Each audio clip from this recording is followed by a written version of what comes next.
মাদ্রাসার মুহতামিম এতটা জঘন্য হতে পারে তা আমি কোনোদিন কল্পনা করি নাই। গতকাল আমার কাছে একজন ব্যক্তি আসছে, এসে বলতেছে, হুজুর আমার একজন শিক্ষক প্রয়োজন। আমি বললাম, কেমন শিক্ষক প্রয়োজন?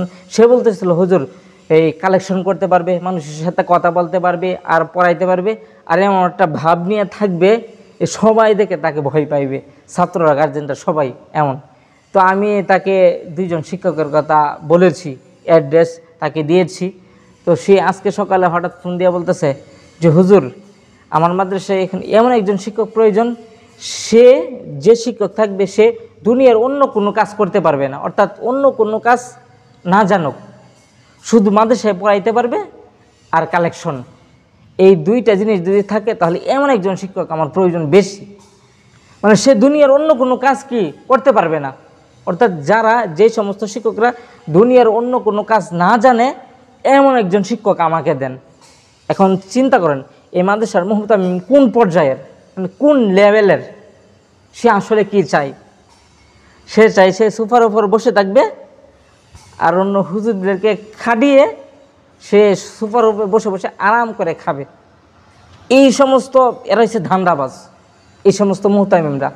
এর জন্যই আমাদের আকাবের, আমাদের উলামায়ে কেরাম বলে যে মুহতামিমরা সবার আগে জাহান্নামে যাবে, এমনি এমনি বলে না। যারা আমরা মাদ্রাসা মসজিদ নিয়ে পড়ে আছি, মাদ্রাসা নিয়ে পড়ে আছি, যদি এইটার ভিতরেই আমরা সীমাবদ্ধ থাকি, কাল হাসরের মাঠে এটার জন্য আমাদের জবাবদিহি করতে হবে। এই যে আমি আপনি মাদ্রাসায় চাকরি করে, মসজিদে খেদমত করে, চাকরি করে, যেটাই বলেন, এই যে টাকা নিচ্ছি, কতটুকু নিচ্ছি? অথচ আমাদের উলামায়ে কেরাম ফতোয়া দিয়েছে, তোমার ফ্যামিলি চালাইতে যতটুক টাকার প্রয়োজন হয় তুমি ততটুক গ্রহণ করো ফ্যামিলি চালাইতে। আমাদের উলামায়ে কেরাম সংজ্ঞা দিয়েছে 33%, অর্থাৎ 33% যা না হলে নয় সেটা গ্রহণ করার জন্য। আর পাশাপাশি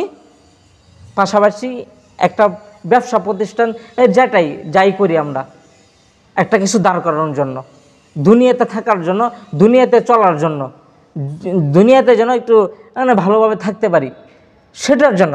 আর এখনের মুহতামিমরা ধান্দাবাজ কিছু মুফতি সাহেবরা এই সমস্ত ফতোয়াবাজি করে বেড়াইতেছে যে আমরা মাদ্রাসা মসজিদ আছে তো আছেই, তো আল্লাহ এইসব করবো কেন, এইসব কাজ করার কি দরকার, এই ব্যবসা করার কি দরকার? এই সমস্ত ধান্দাবাজ মুহতামিম আপনারা যেখানেই পাবেন ঝাড়ু দিয়ে ফিটাবেন, হ্যাঁ আমি এটাই করব। তবে আলহামদুলিল্লাহ আমি যেই মাদ্রাসায় আছি, আমাদের যে মাদ্রাসার মুহতামিম মানে অতুলনীয়, অকল্পনীয়, শুধু আমাদের না, ঢাকা শহর এমন আরও অনেক হাজার হাজার মাদ্রাসার মুহতামিম আছে যারা অত্যন্ত ভালো মানের, যারা অত্যন্ত নম্রভদ্র। তবে সামান্য কিঞ্চিত কিছু মুহতামিমদের জন্য সমস্ত মাদ্রাসার পরিচালক মুহতামিমদের বদনাম হয়।